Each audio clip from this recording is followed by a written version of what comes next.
Okay, let's just dive right into this explainer. Welcome back to part 3 of our 4-part API and integration on Azure series. Today, we're unpacking advanced event-driven architectures and integration patterns. Look, if you're building enterprise-scale systems, you already know the deal.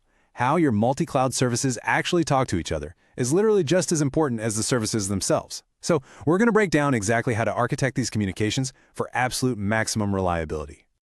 So, here's a question. How do you ensure an order is never lost in a microservices world? I mean, it sounds simple, right? But honestly, this poses the fundamental problem of tight coupling. Think about it. When systems are tightly bound together, a single tiny hiccup in one database can trigger cascading system failures across your entire network. Suddenly, a drop connection means a lost order, and well, a lost order means a lost customer. Not good. But event-driven architecture steps in right here. It positions itself as the ultimate antidote to all that system fragility. All right, here's our roadmap for today.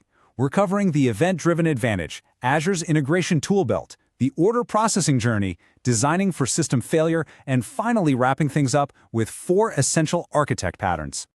Section 1. The event-driven advantage, escaping the distributed monolith. Okay, so synchronous API calls, they lead straight to classic tight coupling. Imagine service A calls service B and literally just waits there, holding the line. If service B is running slow, service A is slow. If service B goes down completely, boom, service A crashes. You've basically built a fragile house of cards. But asynchronous integration events, they give us decoupled resiliency. This is a game changer. Utilizing asynchronous processing ensures that if one specific service slows down or drops offline, your entire backend system doesn't just crash with it. Instead, the event is securely handed off to an intermediary, which basically holds on to it until the receiving service is actually ready to process it. Your services are totally independent now. It's this fundamental shift from commanding a service to do something right this second to simply announcing, hey, a business event just happened. Moving on to Section 2, Azure's integration tool belt. Service bus, event grid, and storage queues.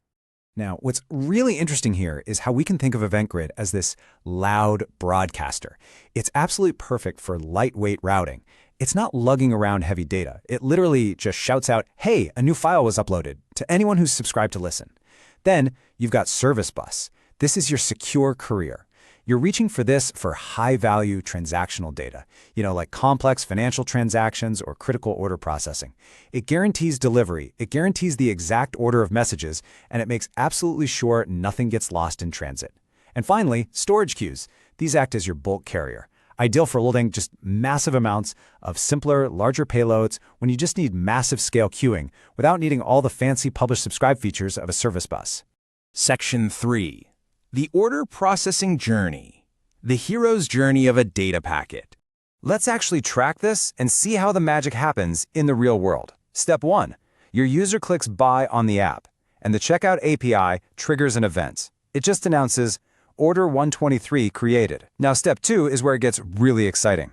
Event Grid catches that event and performs what's called a fan-out. Witnessing this fan-out pattern in action is absolutely crucial. A single checkout immediately triggers multiple downstream systems simultaneously, and the checkout API doesn't do any of that extra heavy lifting. Then, in step 3, Event Grid hands off the specifics to Service Bus queues. These act as those secure couriers we talked about, routing the data completely independently into your invoicing, inventory, and shipping microservices. The checkout API didn't sit around waiting for the inventory database to update or the shipping label to print. It just fired the event, finished its job, and moved on, giving your customer a blazing fast response. Section 4. Designing for System Failure, Resiliency in Action. Let's take a slightly more serious tone for a second. We have to talk about poison messages. A poison message is a payload that just repeatedly fails to process, and it absolutely must be sidelined to avoid blocking your entire processing queue. This concept is critical. You must identify and safely isolate these bad payloads into what Azure calls a dead letter queue. If you skip this, that corrupted payload will just keep retrying over and over, completely gridlocking your entire service bus and literally stopping all the valid orders from reaching your backend. Next up, we have idempotency. This is the ability to process the exact same message multiple times without changing the final result beyond that first time. To ground this in reality, this is exactly why your customer doesn't get charged twice if they get impatient and aggressively mash that buy button during a sudden lag spike. If a retry mechanism accidentally sends an order message twice, your microservice needs to be smart enough to recognize that duplicate ID and basically say, nope, I've already processed this, totally preventing any duplicate shipping or double billing. Let's summarize these into a daily checklist for your builds. Your core resiliency mechanisms really come down to this. First, implementing idempotent operations across the board, so duplicates never ruin your data integrity. Second, configuring automated retries for transient failures, because sometimes a network blip is just a quick blip, and an automated retry fixes it instantly. Third, sidelining those poison messages with dead letter queues so your healthy traffic keeps flowing. And finally, continuous active monitoring. This gives you immediate visibility into those dead letter queues and retry metrics. Deploying these specific mechanisms ensures your Azure architecture isn't just reacting blindly to failures, but is genuinely resilient and self-healing. Section 5. 4 Essential Architect Patterns, your takeaway toolkit. All right, let's synthesize all this. Here are the 4 essential patterns you need in your toolkit. Number 1, asynchronous processing. This keeps your APIs fast and responsive by unblocking them. Number 2, the fan-out pattern.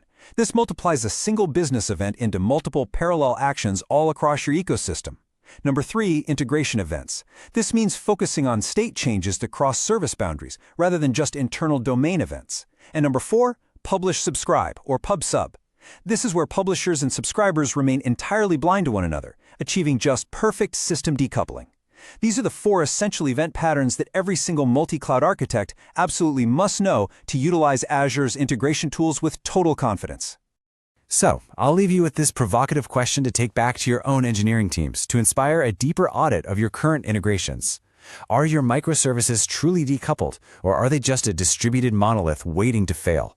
Take a really hard look at your architecture today, because if one service goes down and takes the rest of the system with it, well, you know exactly what work needs to be done. Use these Azure patterns to break those chains and build something truly resilient. Thank you so much for joining me for this explainer, and I will see you in part 4.